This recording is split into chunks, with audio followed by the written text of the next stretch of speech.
Let me ask you something uncomfortable.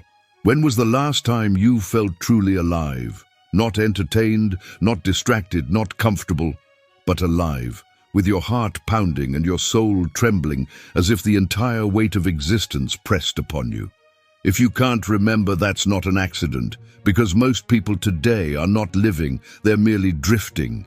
You wake up, you scroll, you consume, you repeat. Days blur into weeks, weeks into months, and all the while a silent enemy is tightening its grip around your soul. That enemy isn't fear, it isn't failure, it isn't even suffering, it is comfort. Comfort whispers that you're fine as you are. Comfort tells you there's no need to try harder, no need to risk, no need to expose yourself to pain. And so you obey. Slowly, you shrink. Slowly, you surrender. And the terrifying part is that you don't even realize what you've lost until you sees too late. Dietrich Bonhoeffer, who resisted the Nazi regime until his execution, warned of this exact danger. He called it the theory of stupidity. He said stupidity is not a lack of intelligence, but a dangerous condition that arises when people give up their inner freedom, when they stop thinking for themselves and allow the currents of the world to carry them. And what creates that stupidity more than anything else? A life of comfort where nothing ever challenges you. Think about history. Every great civilization rose on the back of struggle, wars, plagues, scarcity, danger. These trials forced people to become sharp, resilient, strong. But then something always happened. The comfort of success. Rome grew fat on its wealth. The people traded discipline for decadence. Leaders once hardened by war became puppets of luxury. And in that softness, the empire rotted from within. Does that sound familiar? Because it should. We are Rome now, and every day we indulge in the sweet poison of comfort, pretending it makes us free, when in truth, it makes us weak. Nietzsche foresaw this decay. He described the last man, a creature of the future who desires nothing beyond safety, ease, and fleeting pleasure. The last man has no ambition, no hunger, no drive to risk or create. He seeks only comfort and calls it progress. Look around. Isn't this us? We celebrate convenience, we glorify entertainment, we anesthetize ourselves with endless scrolling, endless streaming, endless consuming. But what is the cost? The last man survives, but he does not live.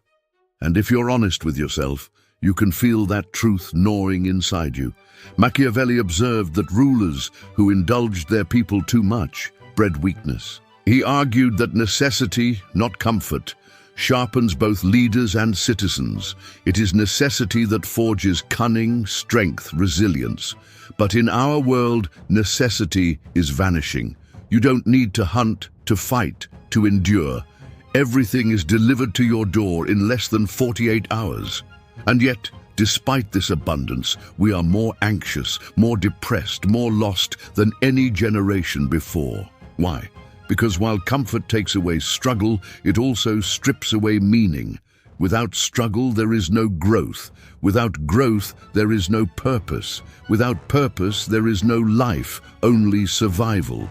Let me tell you a story. In a small village during World War II, people faced daily hunger. Families survived on scraps of bread, their homes reduced to rubble. And yet many survivors later described those years not with bitterness but with strange pride. They had purpose.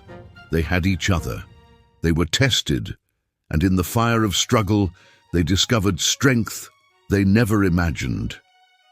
Now compare that to us today. Surrounded by comfort, we are weaker than ever. We panic over Wi-Fi going out for an hour. We crumble when criticized online. We fear discomfort more than death itself. Isn't that terrifying? Plato, in the Republic, warned that democracies collapse not when tyrants seize power, but when people drown themselves in freedom without responsibility. They become apathetic, addicted to pleasure, unable to discipline themselves. And then, inevitably, they beg for a strong hand to guide them. Freedom without the struggle of responsibility leads to slavery. And if we continue this path, history will repeat. Our downfall will not come from an enemy outside, but from our own weakness within. Here's the uncomfortable truth. Your comfort is costing you your soul. Every time you choose the easy path over the hard one, you are not just making a small decision, you are training yourself to be weaker. Every time you silence your voice to avoid conflict, every time you distract yourself instead of facing your loneliness, every time you settle instead of striving, you are giving away a piece of your strength. Comfort makes cowards of us all. But there is another way. The cure to the poison of comfort is not more comfort. It is controlled struggle. It is deliberately stepping into discomfort before life forces it upon you. This is why the Stoics practiced voluntary hardship, sleeping on the floor, fasting, embracing cold. Not because they enjoyed suffering, but because they knew comfort was a trap. By choosing discomfort, they inoculated themselves against weakness. They sharpened their will, and when true trials came, they stood unbroken. Think about your own life. What are the struggles you keep avoiding, the conversation you fear, the dream you postpone, the truth you bury under excuses? Those are the doors to your freedom. Behind every discomfort is a hidden strength waiting to be awakened. But most people never open those doors.